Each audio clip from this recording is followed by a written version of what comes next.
शहाणे साधक जरुरी पुरतं मिळवतात आणि साधन करतात असं पुढे म्हटलेलं आहे. याचा अर्थ असा, रीतसर तुमचा जो व्यवहार आहे त्या व्यवहारात पैसे मिळवावे आणि मिळाल्यानंतर इकडे मन लावलं पाहिजे, तर हे साधे बुवा नाही. जरा मी स्पष्टपणे सांगतोय पण काय इलाज नाही. असंही विचार करा, मला का साधत नाही.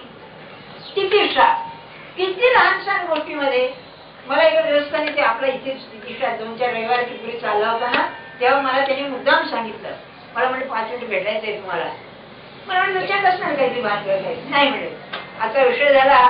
तो म्हणजे मला फार बोचला, कारण सकाळीच म्हणाले आम्ही नवरा बायको निरूपणाला यायला निघालो, तेव्हा चहा प्यायच्या वेळेला चहा फार गरम होता आणि मी असं तोंडापाशी नेला, ओढ भाजला थोडासा. तेव्हा म्हणाले, मी तिला म्हणलं की काय तुम्ही एवढं कळत नाही म्हणले, आपल्याला थोडं थंड नको का, एवढं गरम चहा कसा प्यायचा. ती काय म्हणाली, पण निरूपणाला जायचंय ना. आणि मला म्हणजे असा राग आला की ना चहा न पिता म्हणलं आता माझ्याकडे काही चहा नाही. पहा काय आपण किती क्षुद्र बनतो. मला हे म्हणायचंय आपल्याला, किती क्षुद्र बनतो आपण मनाने. अरे परमार्थ म्हणजे कसा. महाराज म्हणायचे ना, तुम्ही गुरुला अनंत कोटी ब्रह्मांड न्याय राजाधिराज म्हणता, महाराज म्हणता ना राजाधिराज. आणि हा लेखाचा पिऊन सुद्धा नसतो. कसा राजाधिराज व्हायचा. मनाने ऐट पाहिजे, श्रीमंती पाहिजे, ती तितिक्षा आहे. किंबहुना त्यांचा दृष्टांत फार छान आहे. म्हणाले हे असतं ना घुस, त्या घुशीला तुम्ही जितकं मारावं तितकं ती फुगत जाते. तसं या प्रपंचामध्ये प्रसंग जसजसे यावे तसा गुण जास्तच वाढत जावा, अशी त्याची तयारी. आणि ज्ञानेश्वर महाराजांनी त्याला काय म्हटलेलं आहे, जऊ पुरुषार्थाच्या श्री जशी भक्ती, हा दृष्टांत दिला. तसा हा गुणेंद्र आहे, राजा आहे गुणांचा. सहज करणे, सहज करणे. कारण दृश्यातून पार पडायचंय. अदृश्यात जायला दृश्यातून पार पडायचंय. ते सोसलंच पाहिजे. ते सामान्य मनुष्य विचारानं सोसेल, प्रसंगानं सोसेल. साधक मनुष्य भगवंताच्या श्रद्धेवर सोसेल की नाही. तुमची इच्छा अशी आहे, येऊ द्या, येऊ द्या. काय मी शिकू शकेन यातून, अशी काय. आता ते एक हे राहिलेलं आहे, त्या 3 ओव्या राहिल्या. त्याचं म्हणाले मास्तर म्हणाले किंवा ते राहिले दान. त्यांनी जे सांगितलं ना, त्या दानामध्ये त्यांनी 3 दृष्टांत दिलेले. पहिला आहे झाडाचा दृष्टांत, दुसरा आहे कमलाचा दृष्टांत आणि तिसरा आहे चांदण्याचा दृष्टांत. हे अतिशय ते राहूनच गेले काही सांगायचं. त्याच्या आधी दानाचं सांगतो आपल्याला. प्रत्येकाचं दान निराळ आहे. ब्राह्मणाचं दान निराळ. मी आपल्याला सांगितलं दानाशिवाय परमार्थ नाही, अक्षर शक्यच नाही. एक उदाहरण सहज मला आठवलं की दानाचं पुण्य फार आहे बरं, अतिशय. कारण हा सूक्ष्माचा व्यवहार आहे. तुम्ही ज्या माणसाला खरी मदत केली आहे त्याची सदिच्छा तुमच्या सूक्ष्म देहावरती येते आणि तुमचं रक्षण करते, ध्यानात ठेवा. अतिशय महत्वाची गोष्ट आहे, आपल्याला ते कळत नाही. तेव्हा दानामध्ये अन्नदान हे पहिलं. किंबहुना सत्पुरुषाच्या घरी जर अन्नदान नसेल तर तो सत्पुरुषला मिळाला नाही, तो देईलच. काहीतरी खायला दिला, अन्नदान म्हणजे जेवायलाच राहिलेला अशा. ते बडजी बापू म्हणाले की अरे 12 वाजले म्हणजे राजा जरी झाला तरी अन्नाला मोठा होतो म्हणाले. इतकं ते अन्नदानाचं महत्व आहे. आणि खऱ्या इच्छेने जर दिलं तर ते अतिशय पुण्याचं असतं, देणाऱ्याची वृत्तीच आहे. म्हणून ते म्हणायचे सत्पुरुषाच्या घरचं अन्न मागून खावं, असं ते म्हणायचे. कारण की अन्नाने बुद्धी शुद्ध होते, ही गोष्ट खरी आहे. अगदी सांगायचे तुला आपल्याला अन्नदान, ते मात्र तारतम्यानं ठेवावं. निसर्गाने त्याचा गैरव्यवहार होतो, हे सगळं खरं आहे. पण देण्याची, खायला देण्याची बुद्धी असावी. फुकट खातोय हा आपला व्यवहार बरोबर आहे, व्यवहाराचे. पण माणसाने खाऊन त्याचा आत्मा तृप्त होतोय, ध्यानात ठेवा. तुम्ही बघा सध्या आपण पाहतो एखादा उन्हातून आलेला मनुष्य आहे आणि तुम्ही त्याला काहीतरी चांगलं प्यायला खायला दिलं, त्याचा आत्मा तृप्त होतो की नाही. हे सूक्ष्म शास्त्र आहे. त्याची जी सदिच्छा तुमच्यावर येते ती खरंच चांगली असते. दुसरं आहे ते वस्त्रदान किंवा पैसा. वस्त्र म्हणजे आहे की वस्त्रच नाही, हे सुद्धा आहे आपल्याकडे. त्या आहेराच्या बाबतीमध्ये की नाही वस्त्रदान झालेलं आहे, पण त्याला एक प्रकारची ती मागे स्वार्थाची भूमिका असते. त्यामुळे त्यांनी मला अंक दिलं म्हणून मी त्याला अंक द्यायचं किंवा बाबा संबंध आहे द्यायला पाहिजे असं आहे, हे नको. तुम्हाला जे शुद्ध हेतूने जेवढे देता येईल तेवढंच द्या. तो नाव ठेवी आज, पण उद्या त्याला कळलं की याचा हेतू शुद्ध आहे वेगळ्याशिवाय नाही. तुम्हाला एक गंमत सांगतो, काय सांगावं. सत्पुरुषाचं देणं म्हणजे काय असतं. एक मुलगी होती, तिचं नुकतं लग्न झालं, श्रीमंताची मुलगी, आणि नवऱ्याचे गुरु होते, त्यांना भेटायला गेले नवरा बाई. तेव्हा पहिल्यांदा भेटली म्हणून त्यांनी एक धारवाडी खण, अगदी निकृष्ट धारवाडी खण तो दिला आणि सांगितलं की बा तू तर म्हणजे श्रीमंत आहे, चांगले कपडे घालणार तू, पण याची एक चोळी शिव बरं का. बाईने ते तसंच ठेवलं, का ते चोळी पुरणार नाही आमचं नाही कल्पना बरं का. असं पुढे म्हणलं बघ आता करून तर बघा म्हणून नवरा म्हणाला. मी शेवटी केलं की बरोबर चांगली आली. आणि गंमत अशी तुम्हाला सांगतो, पुढे 2-4 वर्षांनी त्यांची गाठ, म्हणजे गाठ आली पडायची, पण ती चोळी शिवल्यावर गाठ पडल्यावर म्हणाले बरोबर आली ना अंगाला, म्हणाले बरं का. आणि मग म्हणाले परमात्मा असंच रक्षण करतो, हे देण्याचं सांगितलं. अरे तुम्ही आम्ही काय देतो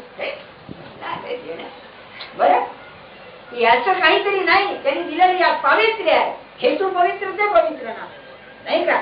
तसं खायला देण्यामध्ये अरे हा देतोय ना, नाही काय. मला महाराज चरित्रातली गोष्ट आठवते की एक कर्नाटकी मनुष्य असं जेवायच्या वेळेला आला आणि आज चला म्हणजे स्नान करायला जेवायला जरा. तो म्हणाला काय म्हणले रामाची कृपा आहे, मला म्हणले अन्न खाता येत नाही. अरे असं कसं म्हणले, कोण दुखी आहे म्हणलं, काय करायचंय. तर हे काय म्हणले, अरे रामाचा प्रसाद वाचतो हे कसं काय आहे. नाही हा म्हणाले. आणि तो म्हणाला त्या दिवशी जेवल्यापासून जे जेवायला लागलो ते काय. तुम्हाला वाटते कसं काय होतं ते. कालच्या पेपर मध्ये मला एक दाखवलंय होमिओपॅथीचा परिणाम कसा होतो. होमिओपॅथीचं असं तत्व आहे, जितकं डायल्यूट करा तितकं परिणाम जास्त. तेव्हा त्या लेखात त्यांनी म्हटलेलं आहे की अहो चिमूटभर मीठ त्याचे 100 तुम्ही त्यात पाणी घ्यायचं 100 पट, त्याला काय चव आहे, पण ते काम करतं ना. म्हणजे इतकं सूक्ष्म देतं ते काम करतं. तसा हा सूक्ष्म हेतू त्याच्यावरती काम करतो. त्याचा ती वस्तू बरोबर घेऊन येते, त्याचं जे तेज असतं आत्मतेज, ती वस्तू बरोबर घेऊन येते. असं काय करत असेल, त्याचं सगळं ईश्वरी प्रेम त्या वस्तूमध्ये असते, ध्यानात ठेवा बरं का. सांगण्याचा हेतू काय आपल्याला, हे ते दान आहे. विद्यादान म्हणून नाही काय, त्या अलीकडच्या काळात विचारूच नका. कालच्या का परवाच्या पेपर मध्ये असते काही प्रोफेसर लोक सहसंप करणारे, हे बरोबर साहेब पगार देत नाही तर तिथे काय करतील सासरा. पण विद्येचं दान आपल्याकडे ही परंपरा महाराष्ट्रामध्ये कर्नाटकात होतीवर मी माझ्या डोळ्याने कर्नाटकात पाहिलेलं आहे. 2 असे अतिशय विद्वान गृहस्थ, एक त्या नाव त्या गावाचं बघा इथे पाहिले आणि दुसरे असेच एका खेड्यामध्ये पाहिले. त्यांच्याकडे घरी यांच्या जेवायचे शेती असायची आणि विद्या घ्यायची. देणं नाही घेत नाही, तू काय द्यायचं असेल मागून दे म्हणून. हा काय असेल मला सांगा. नाही म्हणजे त्या विद्येला पैशाचा याचा संपर्कच नाही. अगदी गोष्ट खरी आहे. म्हणजे माझं म्हणणं हेतू काय, ते एक विद्यादान. समजा एखादा मोठा गवई आहे, घ्या कोण घेतोय ते घ्या विद्या, आणि विद्या घेण्याचं थोडेच भेटतात असं ठेवा तुम्ही, बाकीचे असते काम चलावच असतात बरं का. घेते खरी विद्या, कोणची विद्या कला खरी घ्यायची ना, म्हणजे प्रपंच सांभाळून करणं जरा मुश्किलच आहे, ध्यानात ठेवा. हो खरंच कठीण. तसंच ते डॉक्टरचं मी सांगितलं, आपलं म्हणत नाही डॉक्टर असं आहे की रे तुला काय द्यायचं आहे ते, आणि मी पाहिलेलं असं डॉक्टर तू बरा हो मला देऊन तू काय देणार आहे, मला मिळायची ते मिळतच आहे नाही का. असं ते म्हणजे हे. आणि शेवटचं दान असेल तर समाधान हे शेवटचं दान. तुम्हाला भेटलं की समाधान वाटतं बुवा, हा समाधानी पाहिजे, तो समाधान मिळेल, नाही तर कुठलं आलंय. किंबहुना तुम्ही का जगता हो, तर माझ्याकडून जगाचं दुःख जितकं हरण करता येईल तितकं करण्याचा मी प्रयत्न करतो, असं जो म्हणतो ना तो खरा. ठीक आहे, माझं समाधान माझ्या पुरतं नाही. किंबहुना त्याची वृत्ती अशी पाहिजे की तो भेटला की समाधान वाटलं पाहिजे. ते खरं अशी माणसं असतात ना, ती काही नाही प्रसन्न असतात. निस्वार्थी असतात. तुम्हाला पाहिलं की बरं वाटतं. असं आहे हे दान. आता पहिलं दान त्यांनी झाडाचं सांगितलं.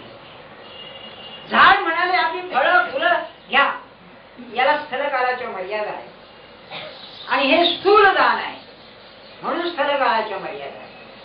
दुसरं जे आहे कमलाचं, तेही निस्वार्थ आहे पण ते सूक्ष्म आहे, सुगंध आहे आणि त्याला मर्यादा नाही.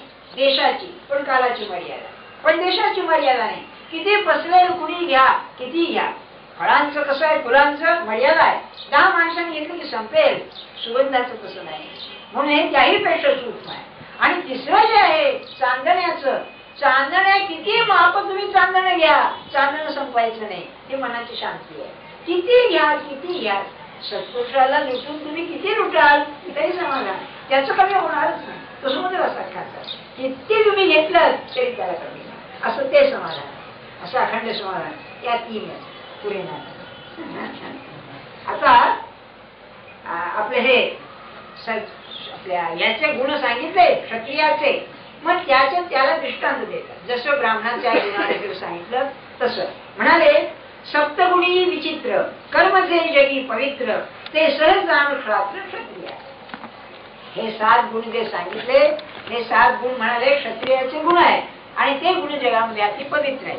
आता एक सूक्ष्म भेद मी सांगून ठेवतो आपल्याला. हे की नाही पारंपरिक तत्वज्ञानामध्ये विशेष आहे.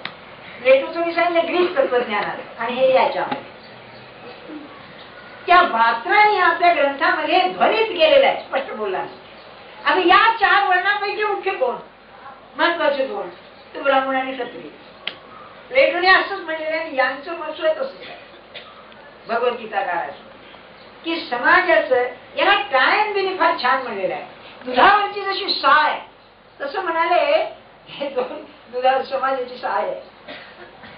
म्हणजे समाजाला धारण करणारे 2 असले 2 आहे असं त्यांचं. आणि ही गोष्ट खरी आहे, त्यांचं ते जाऊ द्या. पण सामाजिक तत्वज्ञानामध्ये ज्या देशामध्ये निस्वार्थी विद्येची उपासना नाही आणि राष्ट्राकरता किंवा देशाकरता देहदान करण्याची तयारी नाही, तो पुढे यायचा नाही. या 2 गोष्टी सांगून ठेवतो आपल्याला.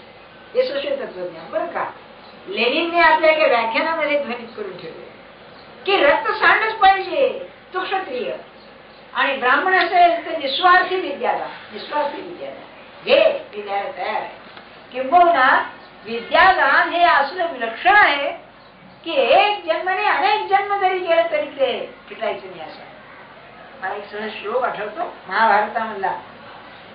अन्नदानात परम दान विद्यादानम मतः परम. अन्नदानात म्हणजे अन्नदानापेक्षा विद्यादान जरा विशेष महत्वाचं. का म्हणाले अन्नेन क्षणिका तृप्ती यावर जीवनची विद्या. विद्येनं जन्मभर तृप्ती आहे आणि यांनी त्यात तृप्ती आहे. संध्याकाळी जेवायला लागेल पण विद्या मिळाल्यानंतर काय खरंच आहे. आणि ज्याने निस्वार्थीपणाने विद्या दिली ना त्याचं कौतुक करावं तेवढं थोडंच आहे. खरी अशी माणसं असतात ना, अरे घ्या, घेऊन काय घेणार तुम्ही, नाही अशी माणसं असतात. सांगण्यात हेतू काय आपल्याला की दान हे असं आहे आणि हे समाजात पाहिजे. निस्वार्थीपणा असल्याशिवाय दान नाही. आणि दान हे स्वाभाविक पाहिजे. सहज हात गेला पाहिजे खिशाकडे, हिशोब करून त्याचं कामाचं नाही घ्या असं. आणि दानाचं महत्व असं आहे परमार्थाच्या दृष्टीनं. दृश्याची अनासक्ती असेल तर दान केलं त्याचं दान होणार नाही. देणं होईल, दान होणार नाही. देईल तो पण दान होणार नाही. का तर आसक्ती उचलून जाईल. घेऊन जा, काय घेऊन जाणार आहे. याचं कारण असं सांगतो तुम्हाला. या दानाचं पर्यवसान शेवटी देहदानात आहे की मी दिला तुला देह, घे, हा वळून टाकला तुझ्यावर. कुर्बानी कहते ना उसको, कुर्बानी के साली बोलत नाही. हा देह वळून टाकला तुझ्यावर, घे ना. तू आणखी काय पाहिजे तुला.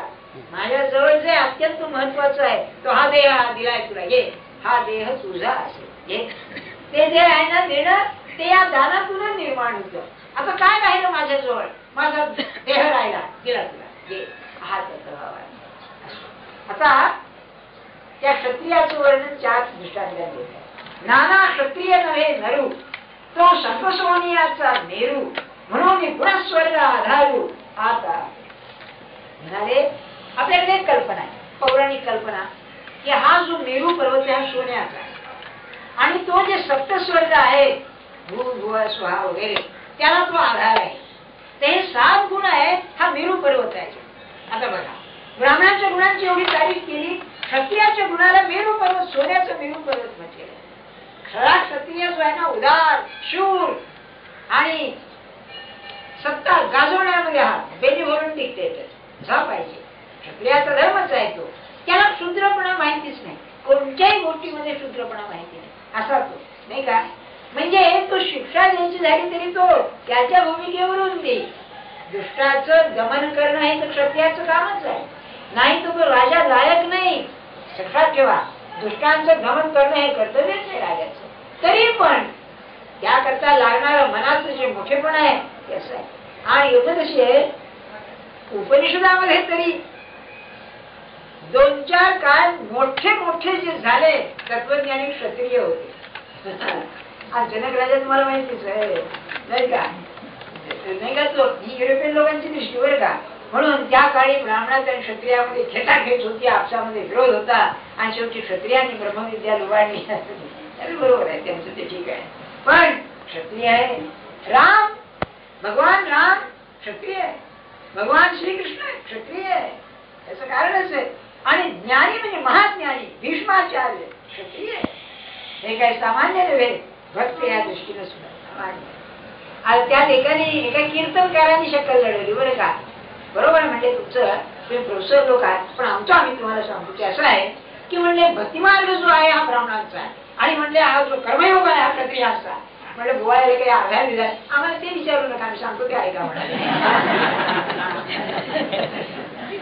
त्याला सवय असते कीर्तन करायला. काय पाहिजे भानगड नाही, गंमत सांगते तुम्हाला. अहो जीवनामध्ये 1000 रोग मिटायचे, 1000 त्यांची मतं ऐकायची, नाही का? त्यामुळे मग आपल्या अशी गमती येतात. ते काही नाही हो. मला म्हणण्याचा हेतू काय, क्षत्रिय हा फार महत्वाचा, समाजाचा अतिशय महत्वाचा घटक आहे, म्हणजे का? सावरकर म्हणायचे ना, अरे ज्या देशात तुमचं 2 गोष्टी सांगायचे, एक तुमची CID सिस्टम, तुमची गुप्तहेर संस्था आणि तुमचं सैन्य, जेथे धड नाही तिथे राज्य चालणार कसं? हे उघडच आहे. ते का उभीच का म्हणत असं? अगदी गोष्ट खरी आहे. त्यांचं म्हणणं 100% खरं असो. तेव्हा म्हणून म्हणाले हा सत्वसूर्यांचा मेरू काय.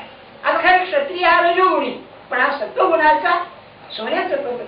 मग ना तरी सप्तगुणा नवी परिवारली परळी, हे क्रिया नव्हे पृथ्वी भोगी तसे. अशी कल्पना आहे की पृथ्वीला समुद्राचं आवरण आहे. ते क्षीर समुद्र, आमके समुद्र, नाही का? 7 समुद्र. हे 7 गुण म्हणजे म्हणाले असं त्या क्षत्रियाच्या भोवती जणू काय 7 गुणांचं आवरण आहे. पृथ्वीच्या भोवती जसे 7 समुद्र असावे, मधु म्हणजे मधाचा समुद्र, क्षीर सागर, आमके तमके, तसा हे 7 गुण म्हणजे क्षत्रियाच्या भोवती असणारे 7 सागर आहे. म्हणजे असं त्या गुणांचं महत्व आहे. का गुणांच्या 7ही बोधी, हे क्रिया ते गंगा जगी, ते महानदीची आम्ही विलसे जैसी. आपली गोदावरी राजमहेंद्रीला तिकडे मिळते ना समुद्राला. तर या 7 नद्या, तिच्या 7 फांद्या जणू काय, कालवे म्हणा 7 त्याचे प्रयास पडा, ह्या जणू काय सगळे मिळून जसं समुद्रात जावे, तसे हे 7 सगळे गुण क्षत्रियाच्या ठिकाणी मिळतात. पण हे बहु असो देख शौर्यादी गुणात्मक कर्मगार नैसर्गिक क्षत्रिय जाती, हे सांगणं राहू दे. म्हणाले हे 7 गुण म्हणजे क्षत्रियाचा हा स्वभाव आहे, हे तू ध्यानात ठेव. आता वैश्याची जाती उचित जे महामती, ते ऐके निवृत्ती क्रिया साधो, कृषी गोरक्ष वाणिज्यम वैश्यकर्म स्वभावजम परिचर्यात्मकम कर्म शूद्रस्यापि स्वभावजम. मी अगदी सुरुवातीला आपल्याला दाखवलंय की शूद्र हा शब्द म्हणलं की एकदम काहीतरी डोक्यात येतं आपलं. काय नाही हो, काही माणसंच अशी असतात ज्यांना काही दुसरं येतच नाही. तुम्हाला मी मामा दांडेकरांची गोष्ट सांगितली ना, ती अतिशय मार्मिक आहे. एक पाटलाचा मुलगा होता, काय त्यांचे अनुभव असायचे बघा जीवनात, बरं का. त्याला की नाही शाळेत काही जमेना, नापास होऊ लागला सारखा, शाळेतून काढ. मग त्याला की नाही ती यंत्रबिंत्र शिकवा म्हणून कारखान्यात ठेवला. तिथेही काही त्याचं डोकं चालेना, काय करावं म्हणून त्यांच्याकडे आला आणि म्हणलं मामा याला ते शिकवलं ते येत नाही, हे शिकवलं येत नाही, हे शिकवलं येत नाही, याला ज्ञानेश्वरी तरी शिकवा म्हणाला. त्यांना काय वाटलं असेल मला, अरे राणीच्या आधी जन्म घातला काय ज्ञानेश्वरी शिकवा नाही. म्हणजे विचार करा आपण, काय ऍप्टिट्यूड ज्याला म्हणतात की पाहिजे ना, ऍप्टिट्यूड म्हणजे त्या विद्येला योग्य असणारं मन. तुम्ही बघा, काही लोकांना यंत्रात सहज समजतं. हो बाप, हा नाही का, आपलं ते काय टीव्ही किंवा रेडिओ बिघडला, आपण खोलला ना, सर्व काय कोण बंद सोडून. ते टीव्हीच तुम्ही पाहिलं ना, 1000 तारा आणि त्याची ते, पण त्याचा जो जाणता असतो तो बरोबर म्हणतो आमची तार आमच्याकडे, आमची तार आमच्याकडे. तेव्हा कसं कळतं? त्याला ऍटिट्यूड. आम्ही ज्ञानेश्वरी वाचतो, पण ते कसं कळायचं आम्हाला? नाहीच तसं, नाही का.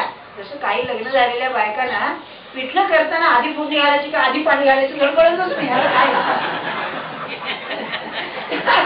ऍटिट्यूड नाही ना स्वयंपाकाचा. बीएससी फर्स्ट क्लास येईल, हो फर्स्ट क्लास मास्टर होईल, हे कसं काय व्हायचं? अशी लपडे. तसंच बघा, काही डॉक्टर लोकांना अगदी एवढी असला साधं गळू कापायचं म्हणलं तर हात कापायला घेतात. त्याला नाही, ते जमायचंच नाही. तू सांगण्याचं काय, तसं भगवंताची बाबतीत ऍटिट्यूड नको का? का नाही म्हणतो मग? प्रत्येक ठिकाणी ते जो पाहिजे ती कशी, याच्यात का नाही? ती गुणांचे टोक, ते सद्गुणांचं वाढ झाल्याशिवाय ते होणार नाही. दान पाहिजे, उदारपण पाहिजे, संतोष पाहिजे, सत्याकडे ओढा तरी पाहिजे ना, त्याशिवाय कसं येईल? मग म्हणाले, भूमी बीज नांगरू या भांडवलाचा आधारू घेऊन लाभ अपारू मिळवण्याचे. वैश्य म्हटला की श्रीमंती आली. अगदी धरून चाला आपण. वैश्यामध्ये एक देशपांड्यांचं उदाहरण सांगतो तुम्हाला, की त्यांचं इथे हे होतं शेअर ब्रोकरचं दुकान.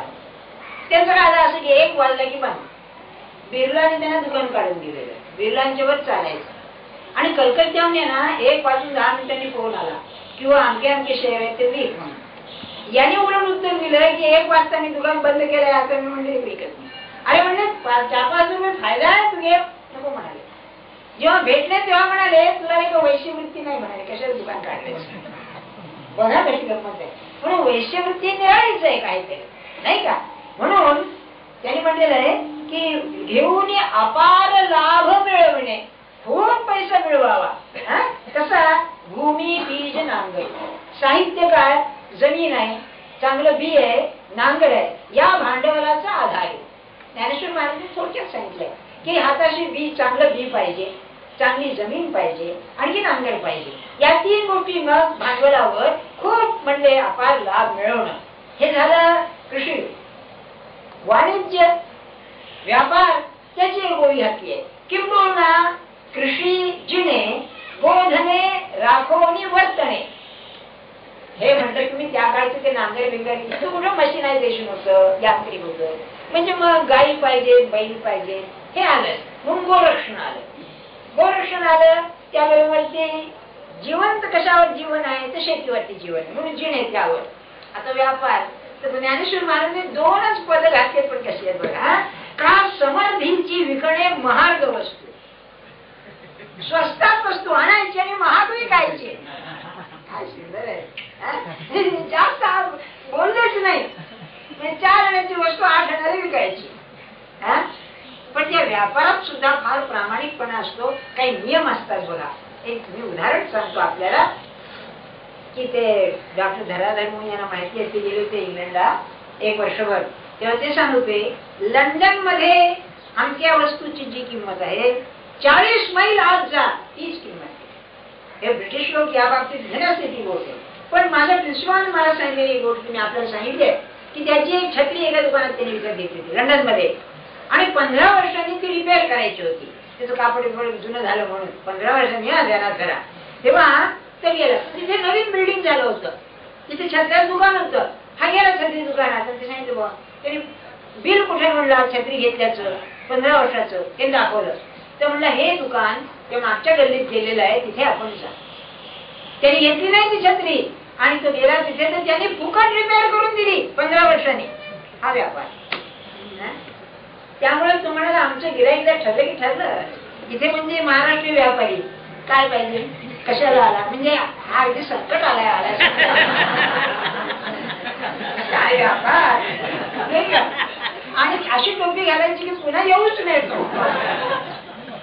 म्हणून ज्ञानेश्वर महाराज मला कौतुक वाटलं बघा त्यांचं. इथे परमार्थ काही नाही. तर म्हणलं स्वस्त वस्तू घ्यायची आणि महाग विकायची वाढीचं. बर का. येतुलाची पांडवा वैश्याचे कर्माचा मेळावा, वेशाचं आपलं वैश्याचं कर्म असेल तरी एवढंच बर का. हा वैश्य जाती स्वभावा आतुला जाण, स्वभावा आतला वैश्य स्वभाव जर असेल तर हा शेवटी म्हणतात. आणि वैश्य क्षत्रिय ब्राह्मण हे द्विजन्मे तिन्ही वर्ण ययांचे जे शुश्रूषण ते शूद्र कर्म. त्या ट्रॅडिशनल पारंपरिक पद्धतीनं यांची जी सेवा करायची ती आहे. अहो रोम मध्ये ग्रीस मध्ये गुलामांची उदाहरणं त्यांनी दिलेली आहेत. ते इतक्या प्रसन्न चांगले असायचे. काही लोक त्यांना वाईट वागवणारे असतातच असायचे किंवा किंवा मनुष्य स्वभाव आहे, पण पुष्कळचे गुलाम हे घरचेच बनायचे. एक उदाहरण त्यांनी असं दिलं आहे की एकदा रोम मध्ये दंगल झाली, फार दंगल झाली. तेव्हा आता काय करायचं, तर लुटालूट व्हायला लागली. तर एक गुलाम होता ज्याला त्याच्या मालकिणीने अतिशय उत्तम वाचवलं. तेव्हा त्याने आपला दोस्त बोलावला त्या गुलामाने, आणि या बाईला घरातून उचलली. तिला वाटलं मला घेऊन मारणार बरं का. उचलली आणि लपवून ठेवली. 2 दिवस लपवून ठेवली आणि नंतर शमन झालं ती परत आली. का ते इतकी चांगली मला वागवलं म्हणून ते मनुष्य स्वभाव आहेच म्हणून शूद्र स्वभाव म्हणजे या तिघांची सेवा आहे शूद्र. जे द्विजसेवे परवते धावणे नाही शूद्राचे, ऐसे एवं चतुर्वर्ण होते ते दाविली करणे. समरायचं की या तिघांचे वर्णांचे जे सेवा आहे ती सेवा करणं या पलीकडे त्यांना हे नाही. म्हणून ही सगळी 4 वर्णाची वेळा सांगितली. आता 2 मिनिटात मी सांगतो आपल्याला याचं महत्व काय. कोणत्याही समाजात की नाही डिव्हिजन ऑफ लेबर म्हणतात ते श्रम विभागणी असलीच पाहिजे. समाज असू शकत नाही. हो हा माझा काही इथला विषय नव्हे. समाज म्हणजे काय, तू वाटतो कसा, काय सांगणं ते काही लेक्चर नव्हे. पण ध्यानात ठेवा कोणताही समाज वर्गविहीन असू शकत नाही. वर्ग राहणारच. कारण जे बुद्धिमान लोक आहेत त्यांना तुम्ही रस्ते खोदायला लावलं तर तुम्ही समाजाचं नुकसान करता. खरोखरच असं आहे. किंवा जे लोक नुसते लढण्या करतायत त्या तुम्ही ऑफिसमध्ये क्लार्क म्हणून बसवलं तर अहो साधी गोष्ट पाहतो. एखाद्याला व्यापाराची फार खास असते बरं का, आणि त्याला तो फार अक्कल लागते बरं का व्यापाराला शिकवलं, पण त्याला तुम्ही जर एखादं क्लार्क म्हणून नेमलं तर तू कसं काम करेल बरोबर. हे सध्या त्याला हेही नसतं तेही नसतं, कामच करण्याची हौस नसते, हे सोडून द्या तुम्ही आपले. पण मुद्दा सांगण्याचं काय, त्याच्या वृत्तीप्रमाणे त्याला तिकडे हे केलं पाहिजे. तसंच की नाही एक वकिलीचं घ्या. काय गमत आहे बघा. एक माझा विद्यार्थी जॉर्ज म्हणून जो तुमचा पुरा ख्रिश्चन विद्यार्थी होता, त्याला नोकरी चांगली होती, पोर्ट ट्रस्ट मध्ये होता. हो LLB झाला. तर म्हणलं मी म्हणलं की अरे नाही नोकरी सोडून मी वकिली करणार. म्हणलं मी कशा नोकरी आपल्याला चांगलं 500-600 रुपये पगार केले त्या काळात आणि 5-6 वर्ष नोकरी झाली. तो काय म्हणला, सर काय तिथे कोणाची भांगता येत नाही, ऑफिसर भांगता येत नाही, मला वाटण्याची हौस काय, वकिली उत्तम व्यवसाय आहे म्हणा. आणि गंमत अशी 3-4 वर्षानंतर मी त्याला सहज पायाचा काळा बिळाचा कपडा घातलेला LLM झालेला आणि म्हणलं उत्तम चाललेलं आहे माझं. म्हणलं मी ज्या बाजूला आहे तू जे ओळखतो त्या जाम सोडायचा नाही केस म्हणून. कशी वृत्ती असते बघा नाही का. बाकी बायको तशी जर गुण असला हा तर पंचायतच पाहिजे नाही का, जाम सोडायची नाही.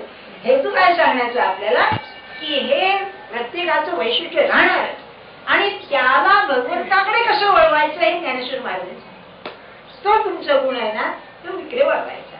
जसं तुकाराम महाराज म्हणाले पांडुरंगा ध्यानात ठेव मी जातीचा वाणी आहे. हिशोब महाराज दे मला मी दिलाय तुला त्याशिवाय सोडायचा नाही.